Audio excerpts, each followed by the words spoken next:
Something has changed at Wimbledon. 10 years ago, the average age of the men who reached the second week of the tournament in the singles was 26 years old. This year, it's past 30 for the first time ever. 13 years ago, Roger Federer and Rafael Nadal first played in a Wimbledon final. This year, they meet again in the semis, both of them well into their 30s. In the chart here, we explore how the average age of men reaching the latter stages has steadily increased over recent years.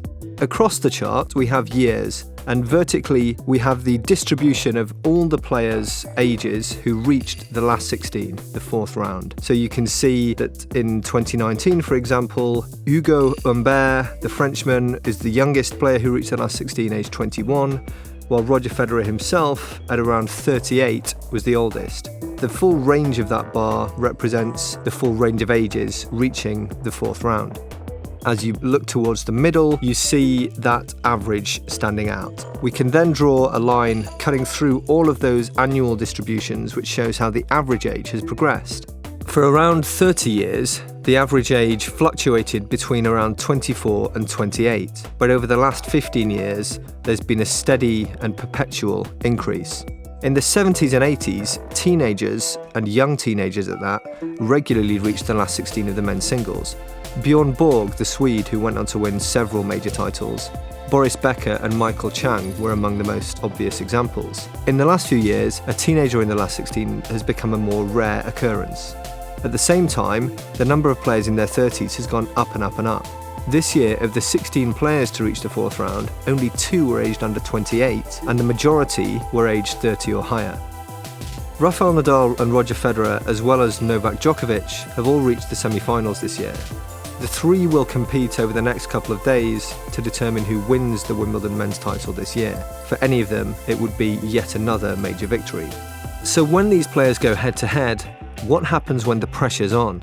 The most pivotal points in a tennis match are break points, the opportunities for a player to win a game against serve while their opponent is serving.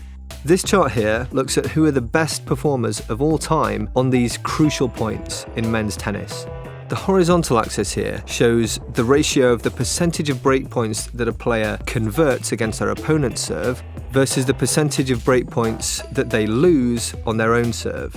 The higher the number, the better these players perform attacking and defending these crucial points. Rafael Nadal is the standout. Of all men's players in the entire Open era going right back to the 1960s, Rafael Nadal is about 33% more likely to win or to defend these crucial breakpoints than the average player. Novak Djokovic comes second, but there's a big gap there. Nadal really is the coolest head under pressure on the tour. Sampras, Federer and Agassi, other greats, fall behind that, but this really is a case of Nadal being the man. Andy Murray has won several major tournaments and is undoubtedly one of the outstanding players of the last few decades. But his performance on these crucial breakpoint opportunities and breakpoint defences is actually much lower down the rankings than some of the other top players of his generation and generations before. Now, this doesn't mean, of course, that the likes of Murray and Becker failed to win tennis matches. Winning breakpoints is only one part of the story. If you simply win far more points than your opponent over the course of the entire match, you'll rack up far more breakpoint opportunities than them, and so even if you don't convert them at a super high rate, you'll still go on to win. But what this does show is that for every breakpoint opportunity forced, Rafael Nadal is much more clinical in converting them than the likes of Andy Murray. Moving on to the women's side of the game, the big story at Wimbledon in 2019 was the emergence of teenage star Corey Goff. The 15-year-old American reached the second week of the tournament, the fourth round, aged just over 15. That makes her the 4th youngest women's player ever to achieve this feat since Wimbledon has been running in the Open era. Here we're looking at the age at which every one of the 272 women's players to have reached the second round achieved that landmark. Goff is highlighted in red, and she appears far towards the left, which means she was very young across the grand scheme of things for players to reach the last 16.